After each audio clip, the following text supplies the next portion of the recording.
Hello Kitty, me gusta mi titties, me gusta mi booty. Hoy me tomo selfie con filtro Hello Kitty. Hello, everyone, and welcome to another episode of Dangerous Games Podcast. I am your host, Courtney, with Reckless Cards, and I am here with my beautiful, stunning, lovely, perfect, bestest friend, Sarah, the original Mrs. Breaker from Mrs. Squirt's Cards. How are you today, gorgeous? Good. I'm freaking warm. It is warm in this room. I'm really warm too, and I see you drinking some water. I think I'll have a sip of water. Whoa, what the hell is that? Where's mine? One of my local card show that I go to, someone who listens to Reckless and Too Thick started listening to our podcast, and his wife made me this beautiful tumbler for true crime. It says it's always a good time for true crime. And so she made it for me, and I thought it was so sweet. I'm going to get you one too, so we can have Please. matching ones because we have tons of matching tumblers. That's like our thing. Yes. And I'm gonna link her stuff in the show notes because she makes so many really cool ones. And she's Flowers Creations 95 on Instagram, and I will link that and her TikTok because her TikTok's fun. And she does a bunch of stuff. She's very I talented. love tumblers. I can see why people like have a million of them. Like my husband won't allow me, but a few is okay. Won't allow you. I'm sending you yes. a million tumblers now. No, I'm telling No, you. please God, do not send me a million. I'm sending you so many. I will be sleeping downstairs with the spiders, dude. I don't Please care. do not. Allow you. Has he met me? Allow you. Get the fuck out of here. Yes, he has actually met you a few times, and he's very aware of what you're capable of doing. Oh, I'm sending tumblers every week now. You're gonna have God. so many. You're gonna have so Well, many. it's great knowing you. I'll be on the milk carton.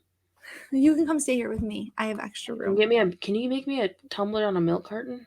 Yeah. That's gonna be me. I'll make you a milk carton tumbler. In the meantime, look how cool this is. And it's sparkly and there's like sparkles. It's super cool. It's like bloody. It's like bloody. You know the fact that somebody would like go out of their way and take the time to make something for me is always, it's so humbling. Like I never understood. I wouldn't know why one wasn't made for me. Hey, I've made you stuff. And you know what? I made you. I'm so scared to use it because I'm like, what if it breaks? Then I have to get a new one. Then I have to confess to you that I broke it. Well, I wouldn't be upset if you broke it. It would be an accident, and I would definitely just order you a new one. I also got you a blanket from Montana, and I love it. That you can sleep with. My favorite thing. It's my favorite blanket. It feels like a sweatshirt, but it's a blanket. Yes, it's glorious. That's what it is. It's glorious. I love it. All right, are you ready to get into this? Because my case is really, really long. I probably should have done parts, but we're gonna try and power through. Okay, you just gotta talk fast. Yeah, this is a little different than what I normally do because usually we do professional athletes, but I figured this is a sports crime podcast, so I'm going to do a high school football coach. How do you feel about you, girl? I'm ready. All right, let's go. I'm calling this episode Temple of Doom. And it will make sense in a minute. Like Temple High School? No. In the heart of Texas, where Friday night lights illuminate the gridiron and where the roar of the crowd echoes through the Lone Star State, there exists a world where the game is more than just a sport. It's a way of life, a religion, and an enduring symbol of pride and tradition. Texas football, with its storied history and legendary rivalries, stands as a colossus in the realm of American sports. But beneath the glitz and glory of the game, beyond the dazzling touchdowns and bone-crushing tackles, lies a shadowed area where the lines between triumph and tragedy blur, where the field can become a battleground not only for victory, but for justice and redemption. In this arena where legends are born and destinies are forged, a gripping tale unfolds, one that transcends the boundaries of the game itself and delves into the depths of human emotion, ambition, and sacrifice. Welcome to the world of Texas football, where the pursuit of glory can lead to the darkest outcomes and where the gridiron is a stage for both heroics and haunting mysteries. This is a story of how a high school football coach in a state where football is life was convicted not once, but twice of his wife's murder. What? You can't double tax. Oh, that's double taxation. Double jeopardy is what you're trying to say? Double taxation. In the town of, I'm going to say this wrong because it is an insane name. In the town of Nacogdoches, Texas, Belinda Temple was known as a bright and cheerful person, always wearing a warm smile. Her father, Tom Lucas, spoke of her as someone who cherished life and had a deep affection for people. Back in 1989 at Stephen F. Austin University in Nacogdoches, Belinda, then known as Belinda Lucas, crossed paths with David Temple. Hmm. This was the same year David made a name for himself by helping the university's football team secure its first ever conference championship. David, a standout linebacker with the nickname Temple of Doom, had been a star in both high school and college. Interestingly, Belinda shared David's passion for sports and was an active athlete during her university days.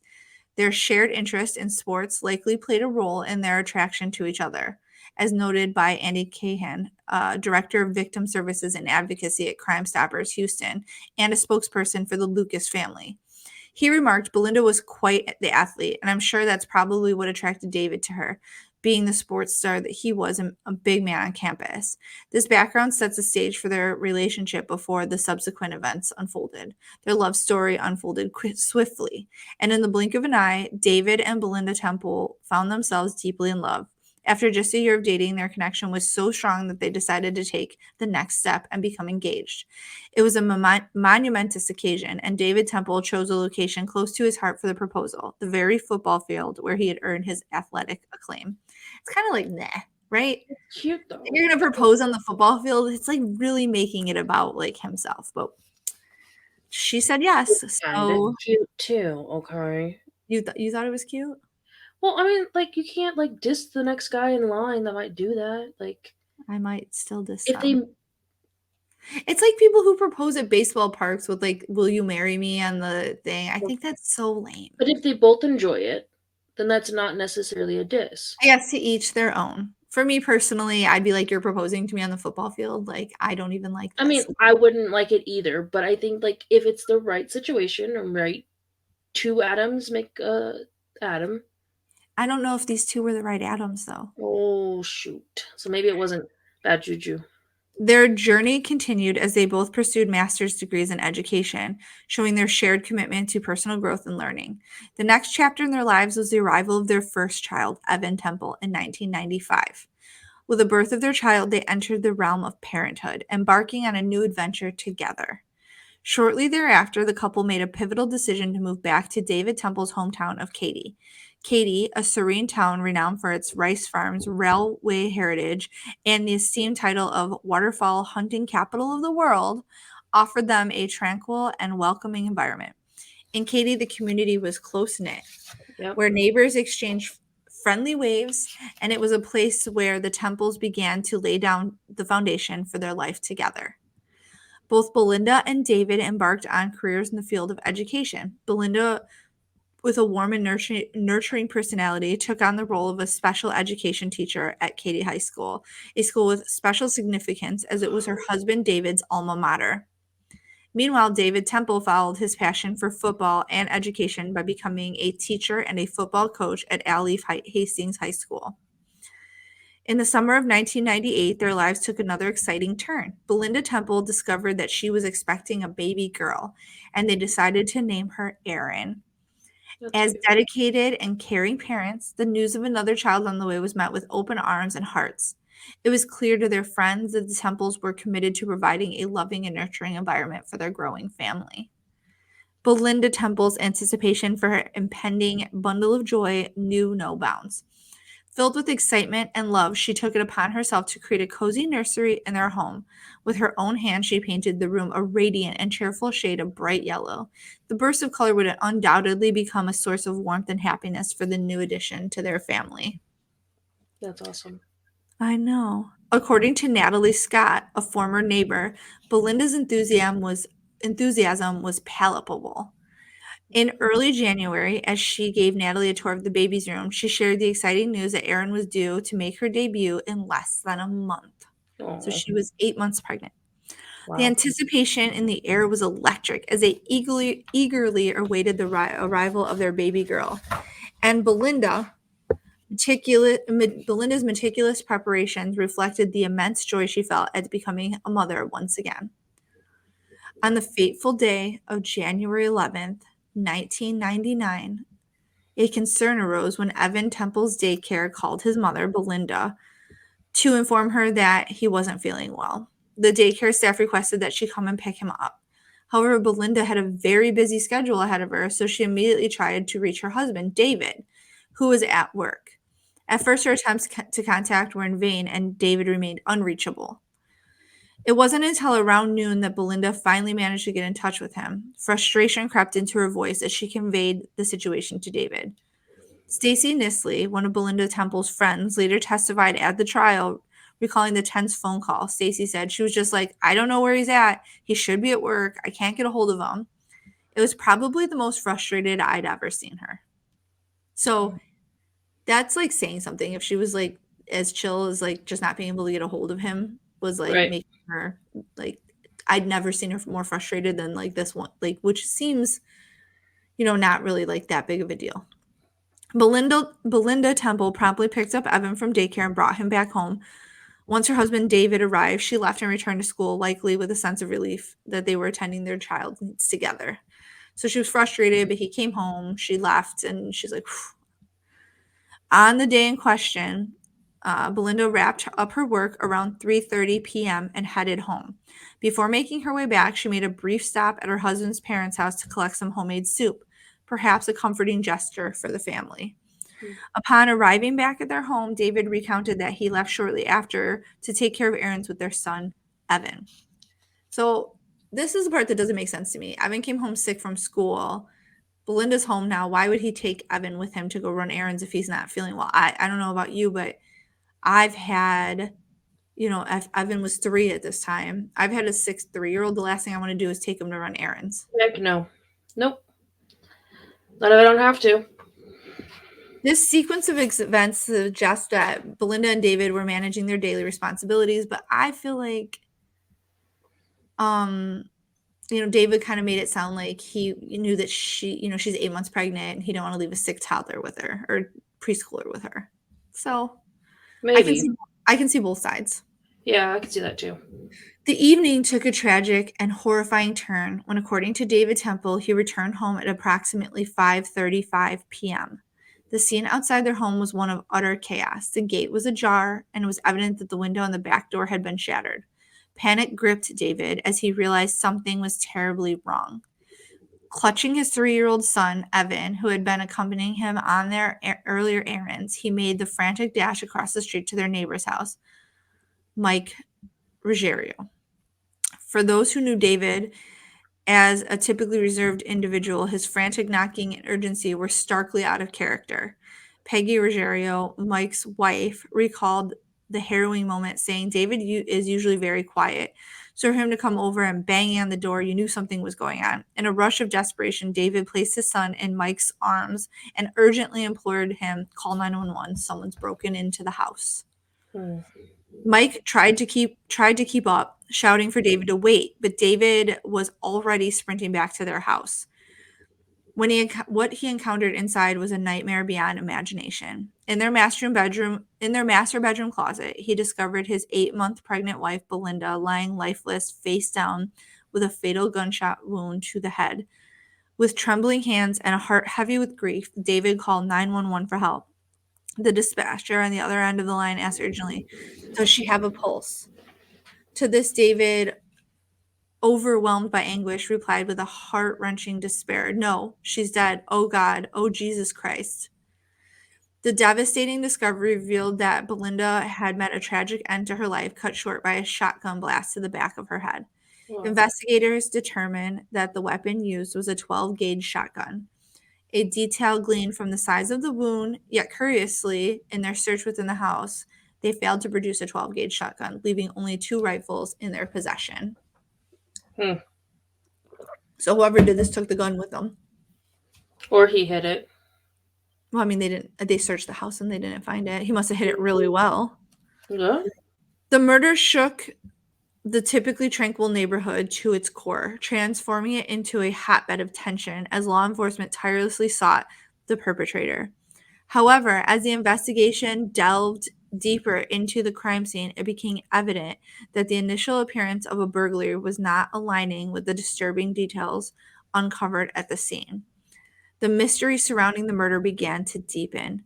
Sergeant Dean Hulk of the Harris County Sheriff's Office, an experienced investigator, immediately sensed that something was awry when he arrived at the scene. His instincts told him that what he was witnessing did not add up. He noted that the scene appeared to be staged, and there was a lot of unsettling inconsistencies. One such discrepancy was the absence of the expected glass shards from the broken door. It should have been littered with evidence of a forced entry, but instead there was a conspicuous absence of shattered glass where it should have been.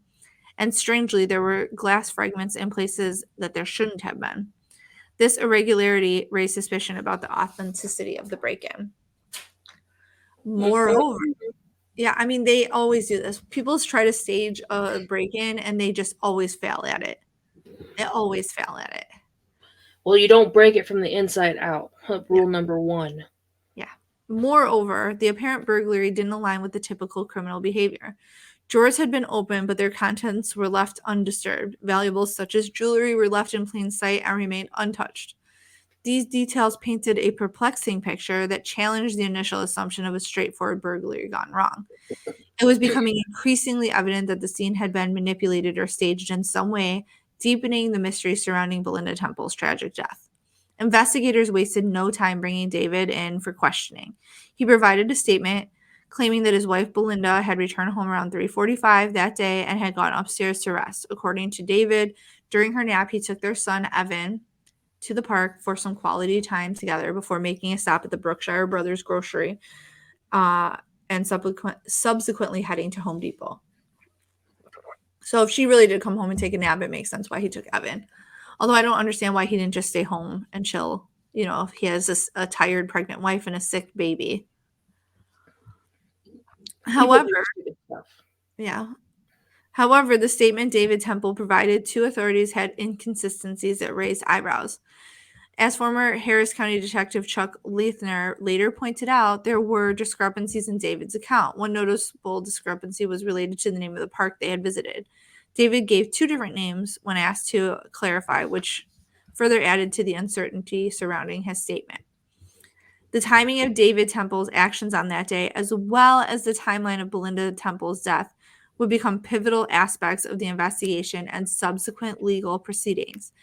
As investigators delved deeper, they were faced with the puzzling question of motive. It didn't take long, however, for them to uncover a significant revelation. Can you guess what it is?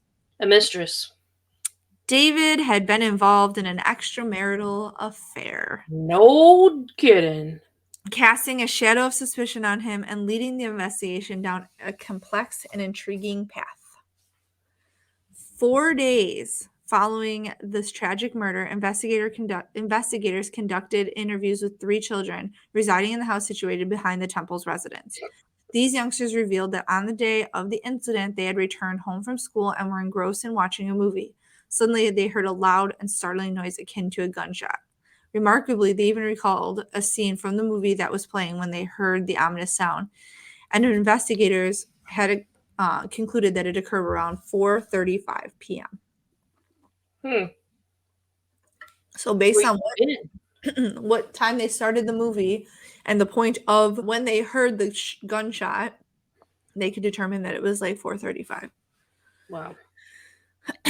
To solidify their findings, investigators scrutinized surveillance footage from both Brookshire Brothers and Home Depot. The videos confirmed that David had been present at these locations around the time the police believe his wife might have been shot. His alibi seemed rock solid. However, it was during this period that Paul Looney, David Temple's attorney at the time, made a significant move. He reached out to authorities sharing rumors he had heard about another neighbor of Temple's, Riley Joe Sanders III. Murder for hire. No, this is where it gets crazier. Natalie Scott, a former neighbor, elaborated, stating he lived next door to her and he went to school at Katy High School. She had him in some of her special ed classes. As it revealed that Sanders had a reputation for frequently cutting classes, and after Belinda complained to his parents about their son's truancy, they revoked his driving privileges. Looney hinted that this might have created a grudge against Belinda on Sanders' part. However, Sanders vehemently denied any such motives when he testified at trial, stating, "You take a teenager's car, you might as well take their testicles." And it was because of the lady next door. So his lawyer's trying to be like, this teenager killed her. Right. Because he was mad at her for tattling on him. This revelation added another layer of complexity to the investigation, raising questions about potential alternative suspects. Rami Kaplan, another defense attorney represented David, emphasized that Riley Joe Sanders III had undergone extensive scrutiny during the investigation. Kaplan noted Sanders was the most interviewed and interrogated suspect out of everybody. The statements that he gave police were all over the place. Despite initial suspicions surrounding Sanders, the police ultimately cleared him as a suspect in the case. So, like, that is a little weird because he definitely did have, like, kids. Like, we've seen kids murder people, Right.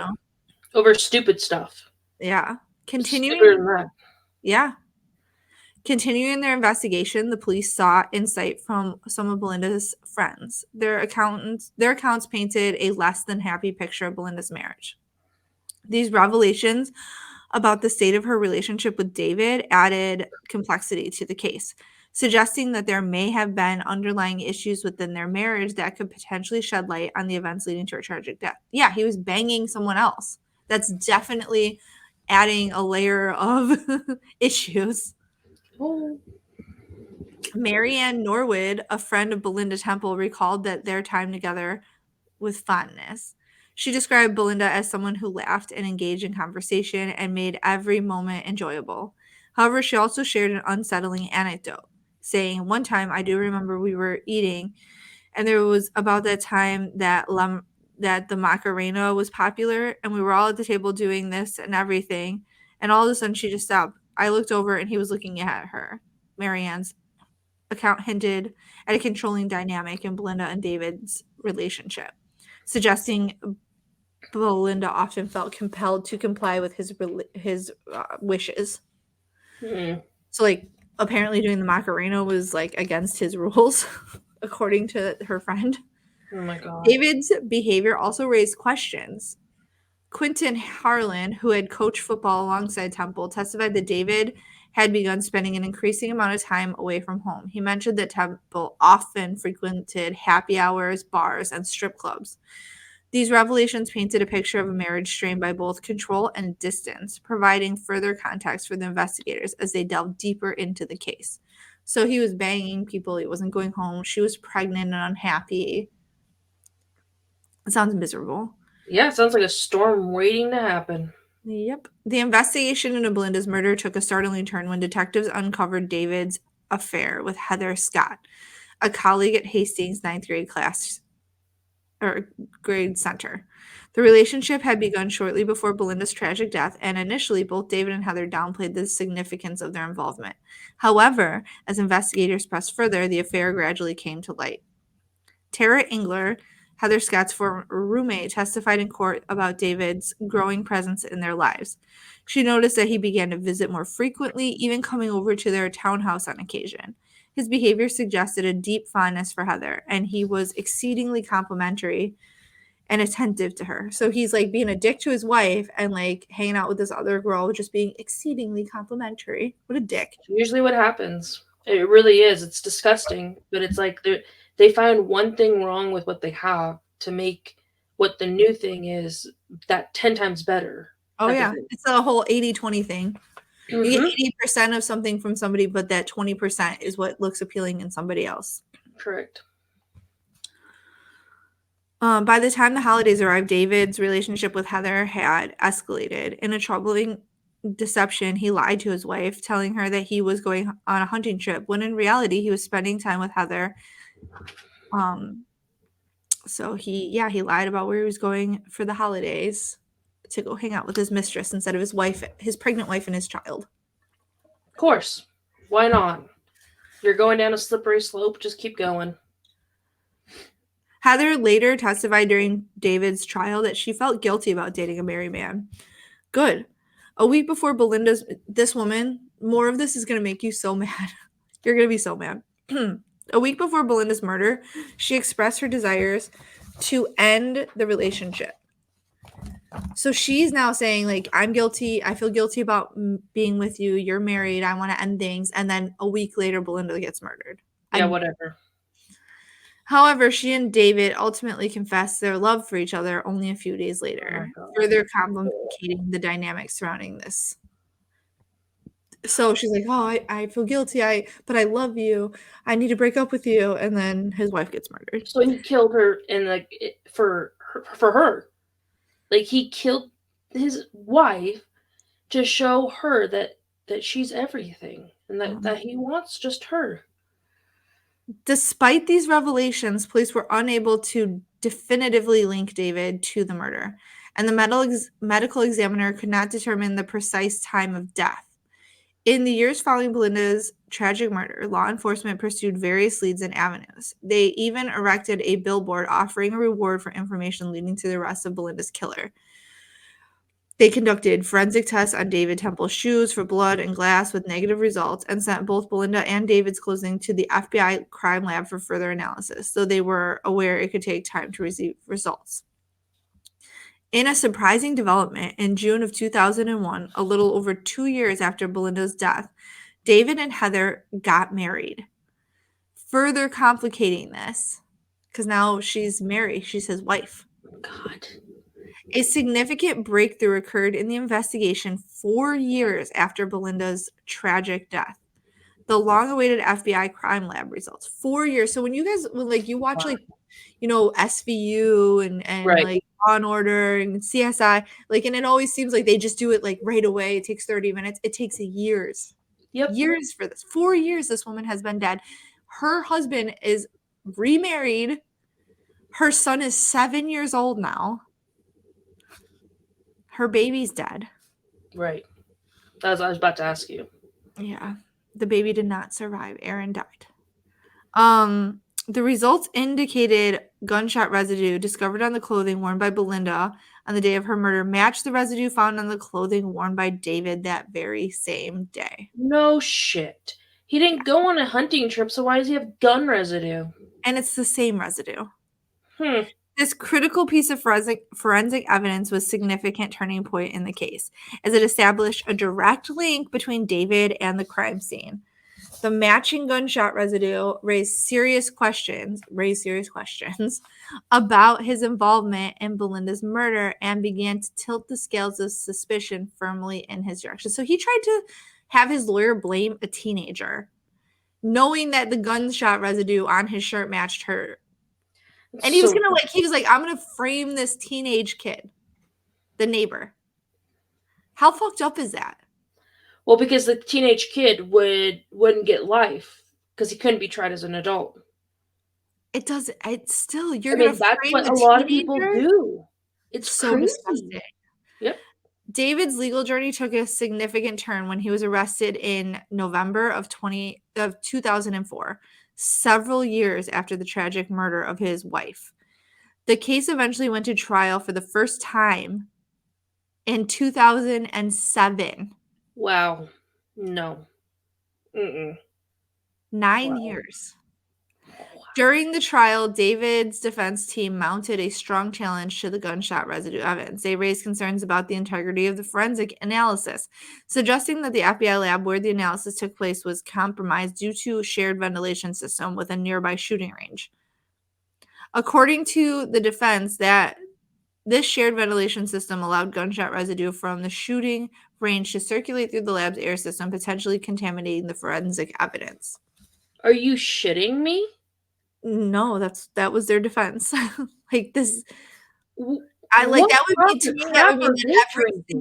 would mean that every single piece of evidence in that lab would have to have that same residue. No, just this case. Nobody else.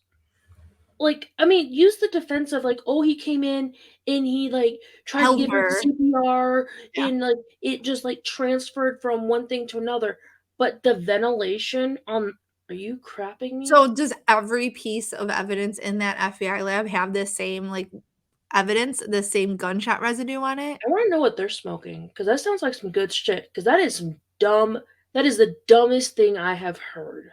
Well, no, not really, but they just have to put a silver doubt in the juror's mind. That's it.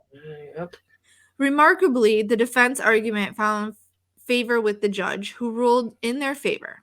As a result, the gunshot residue evidence was inadmissible and effectively tossed out. Oh. The judge is like, yeah, that could happen. Not like, hey, maybe we should test a couple other items in the lab and see if that also has the gunshot residue on it. How about we like shoot some rounds in like the gun area and then we like put a shirt down on a table and see how it. What? Yep.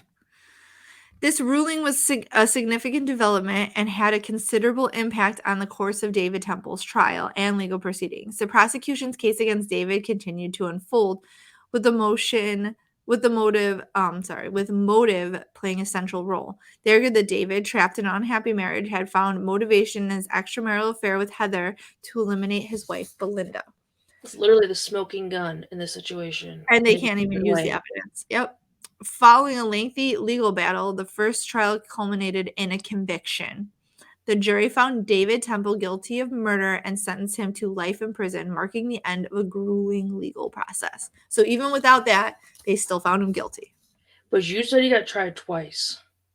So where's this doubt in this again? You've taken away the main evidence in this case, and yet he still got found guilty. Right. So why do we need to do it again? Well, during his incarceration, Heather took on the role of caring for David's son. Oh, Jesus, help us. So Belinda is murdered. Her husband is convicted. His mistress is now raising her son. Who probably had a hand in this. Her 3-year-old son? Or no, the mistress. Well, there was never anything. Nobody ever said that the mistress did anything. I'm like, her son? I was very confused for a second. I'm sorry. But I'm like, I don't think like she didn't pull the trigger. But when you push somebody to the point of like, it's either me or her, or it's, I love you more than she can ever love you, that in itself should be a form of murder because you are planting that into somebody who is obviously not stable. I halfway agree with you, and then the other half of me is like, he made the decision. He could have just divorced his wife. They all can just divorce their wives. That's the thing. Like, she didn't tell him to kill her, and there was never any like suspicion around her. But if he's trying to frame a 14-year-old, he did. And she married him. She had to know. Exactly. I'm just saying, like, it's not at that point.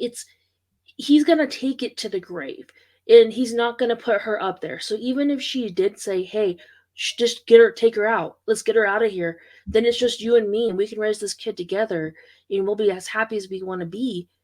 Nobody will know because he'll take that to the grave. He's not gonna oust her. He's not. He could have.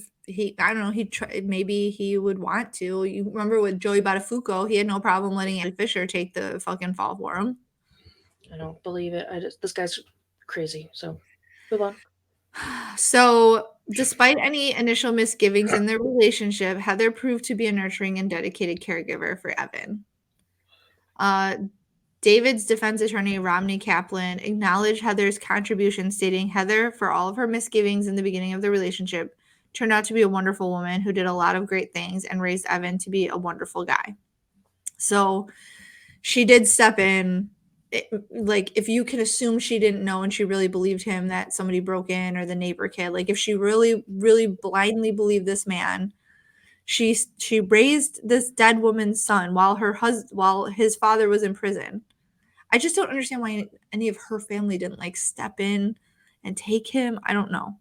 I couldn't figure that out. I was grossed out by that. Just personally, I can't imagine if like Jeremy had me murdered and then like his new wife raised my kids. That would be I know that's like tampering with dead bodies. Like we don't. I would haunt the shit out of them. So David Temple's legal ordeal took an unexpected turn 5 years after his initial conviction.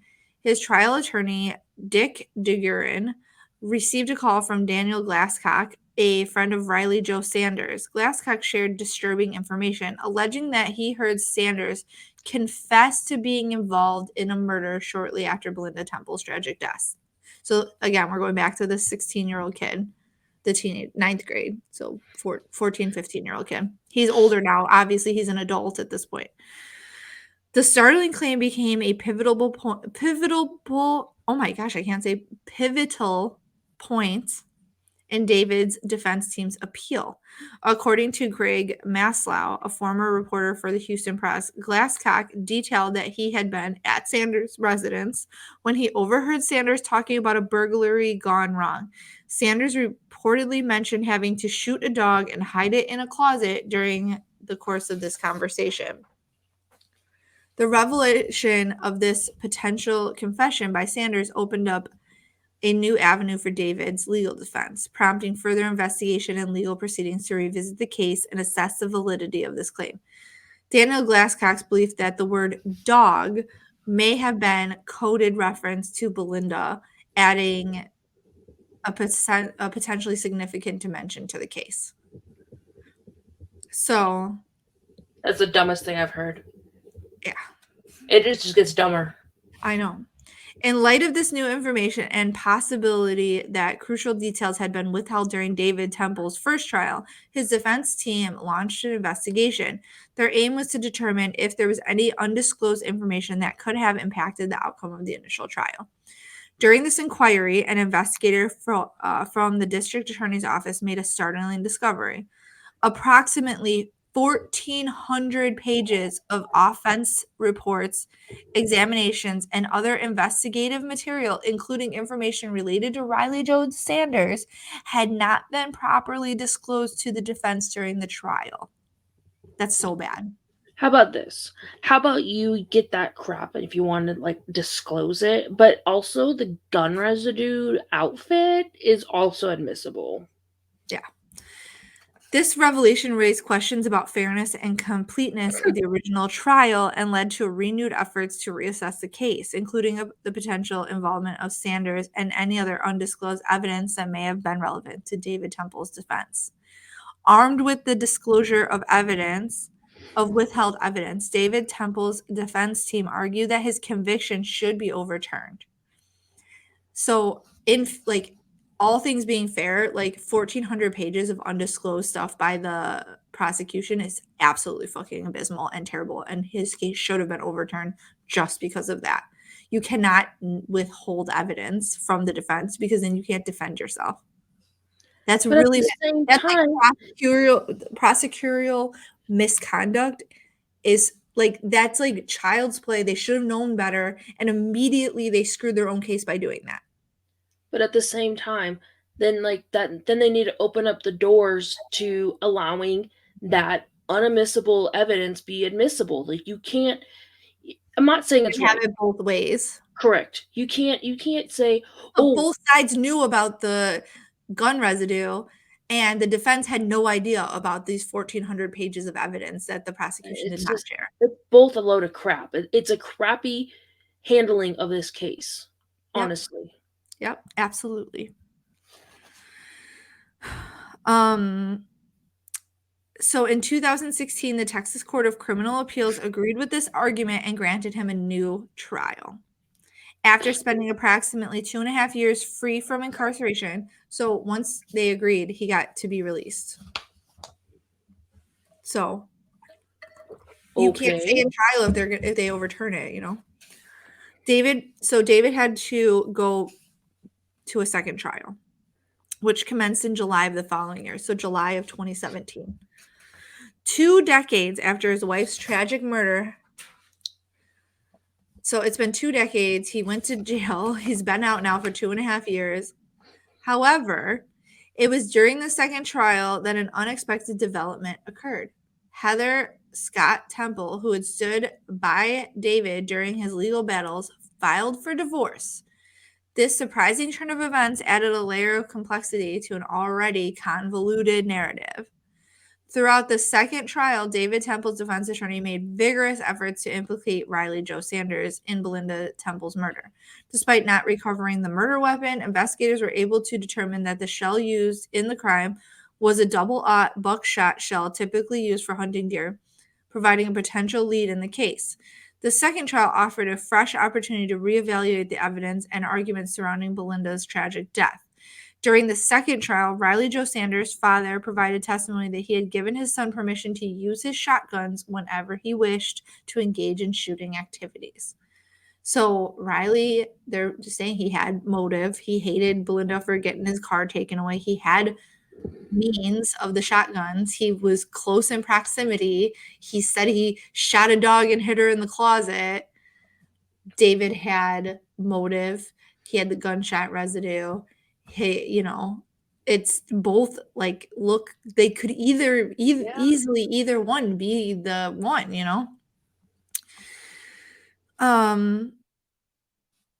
David's defense attorney, Dick DeGuerin,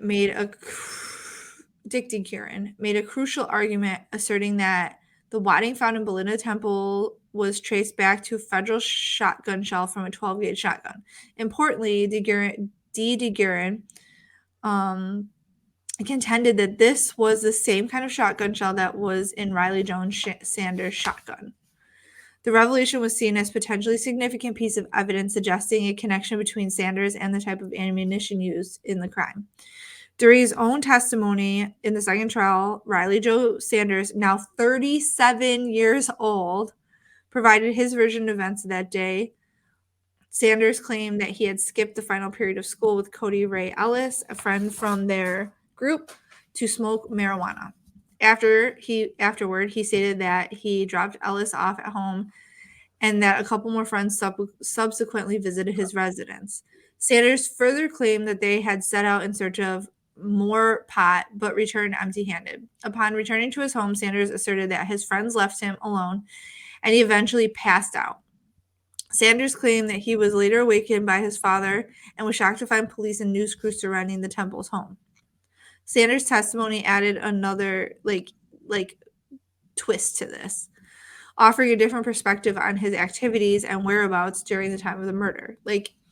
He didn't have a super solid alibi. He was like, I was hanging out with my friends getting high, and then I passed out. I still don't think he did it. David was on video going to stores during this time. I don't know.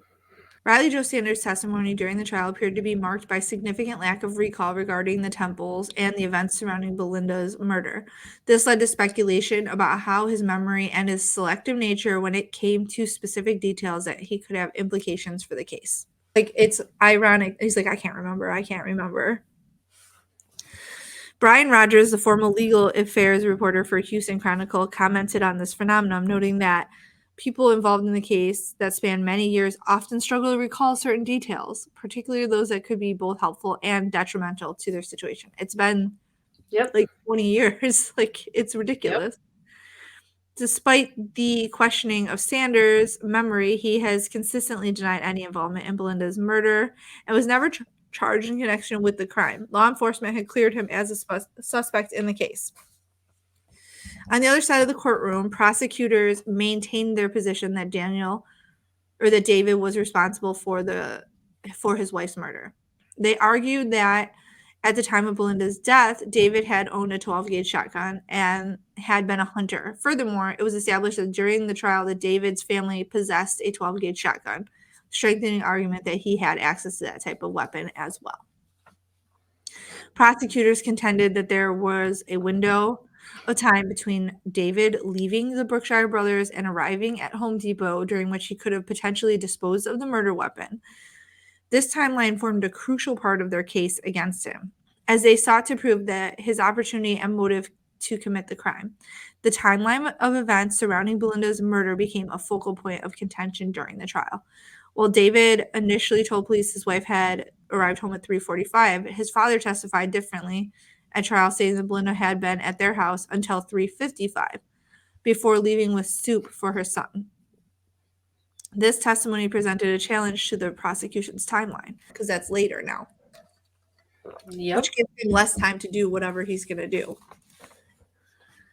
Based on the defense's argument, David did not have enough time to commit the murder between the estimated times of Belinda's arrival at 4:12 and his departure at 4:19, when he was observed on video surveillance entering Brookshire Brothers at 4:32. So if she got home at 3:45, that gave him significantly more time to commit the crime and then leave than it would if she got home later. In contrast, the prosecution positioned a different scenario. So his mom getting on the stand and being like, no, she was there much later, was like helpful to David. Right. But it's also his mother. Yep. In contrast, the prosecution posted a different scenario. They suggest that David Temple did not carry out the entire sequence of events at once. According to their theory, he had enough time to kill Belinda within the 7-minute window before leaving to run errands. Subsequently, they argue that he had staged the burglary upon returning home, potentially after bringing their son Evan to a neighbor's house, and before ultimately making the 911 call. That's risky, though. That's risky. What if the neighbor would have followed him back to the house like he wanted to? That was risky. I don't know. It is. The debate over the sequence of events and the 7-minute window became a critical aspect of the trial, with both sides presenting their interpretations to support their respective arguments about David's involvement in his wife's murder. Following a second trial, a jury rendered a verdict, once again finding David guilty of his wife's murder. Shortly after the guilty verdict was delivered, the trial entered its sentencing phase. During this phase, the defense called Evan Temple to the stand. At 24 years old, Evan testified that he considered Heather, the woman who had cared for him, to be his mother. Whoa. Evan expressed his belief that his father was not responsible for the murder of his biological mother, Belinda, stating that he 100% believed his father's innocence. Okay. Evan's testimony added a deeply personal and emotional dimension to the trial's proceedings, highlighting the complex family dynamics and enduring support of a son for his father, even in the face of a second conviction for a heinous crime. In the defense's closing statements, attorney Stanley Schneider conveyed his strong conviction in David's innocence, expressing that he could not simply accept or respect the jury's verdict. Schneider highlighted the unwavering belief of Evan, despite the long separation from his father during his custody, and emphasized the impact of David's 10 years in custody on his relationship with his son. After a challenging and emotionally charged trial, the jury deliberated for 20 hours in the punishment phase. This phase involved determining David's sentence, which could have ranged from probation to life in prison. In an unexpected turn of events, the jurors reached a deadlock, unable to reach a consensus on the sentence. Consequently, the judge declared a mistrial for the punishment phase. So, like, he literally could have walked out of jail on probation or gone for life in prison. Like, that's such a huge difference. That's the whole spectrum. Yeah. Stanley Schneider expressed his surprise at the mistrial outcome, noting that it was the last outcome he had anticipated. The jury's division on their sentencing recommendations reflected the complexity of the case and the range of opinions regarding the appropriate punishment for David. Following these developments, David's bond was set at $1 million that August. However, he remained in custody as he awaited a re-examination of evidence scheduled for March of 2020. Jeez. During this process, a third jury would be seated to determine his punishment, making a new chapter in an ongoing legal saga. So, as I said, Heather filed for divorce. It was after the second conviction when she did that. She was like, I'm done. So David ended up sitting in prison for years awaiting his sentencing trial due to COVID. And finally, in April of 2023, so just this year, Jeez. his sentencing trial was underway. During the sentencing trial, his ex-wife Heather said nothing bad about David. And the twice convicted murderer's son Evan told jurors that his father was his role model. I want my dad out of prison. I lost my dad once. I don't want to lose him again, he said. Evan is now 28 and has a child of his own. He also said, my father was a big influence on me, even when he wasn't present. He got to write letters, calls, maybe 3 or 4 times a week.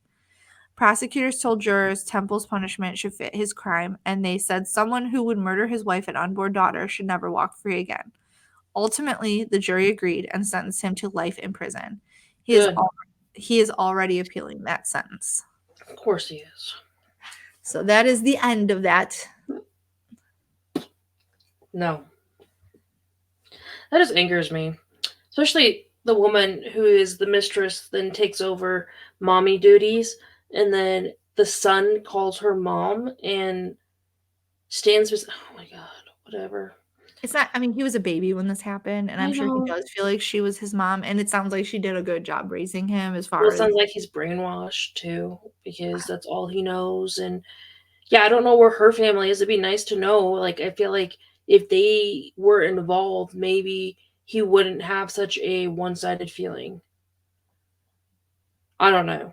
That's a disgusting case. Disgusting. I would be so upset if I was murdered and my kid called like the mistress of my murderer his mom. Like, how Yep. sad is that? It's disgusting. It's not just sad. It's just flat out disgusting and wrong. Like I'm glad that he had somebody that he could look up to. I'm glad. But at the same time, if your dad did murder your biological mother, which we apparently will never know because the only true evidence, which is the one that apparently I don't know, dude. It just floors me. It really floors me when these cases come out because it's like if only the victims could speak. I And told you it was gonna make you mad. yeah, it did make me mad. It made me very upset. It was like super upsetting because she was super pregnant, so the baby also died. And um the son, man, he was 3. He was a like little innocent 3-year-old. So he went and lived with his dad and his stepmom for all intents and Why is purposes. there no murder charges for the unborn? I think that they decided when the murder happened, there were no laws for that at that time in Texas. Now there are, but then Oh, there weren't. And they have to base on the the ruling on the time. Yep, statute of the time that the crime was committed. I So, know. But it still is disgusting because that just basically means that the fetus was nothing. yeah, terrible. Hmm. So that is the horrible, horrible case of the tragic murder of Belinda Temple. And I'm sorry that it was as bad as it was. So Hmm. No, you're not. I am sad. It's terrible. It's a terrible thing to happen to somebody. It So really is. until next time, make good choices. Stop having affairs, man. Just get divorced. Yeah, move on. Just get divorced. Good grief. Everyone's like, you're never gonna get away with it. So stop trying to kill your wife. And divorce is expensive, yeah, but doing time is just as expensive. Your whole life is ruined. You ruined your whole life and I don't you get like it. killed somebody. So Okay. it's time to stop murdering people. Or just stop cheating. Yeah, or just get a divorce. Move on. There's Get your a TED divorce. Talk. You're never gonna get away with it. You So, will not, especially in today's era. You will yeah. not. Yep. All right. Bye, guys. Hello Kitty, me gusta mi titties, me gusta mi booty, hoy me tomo un selfie con filtro Hello Kitty.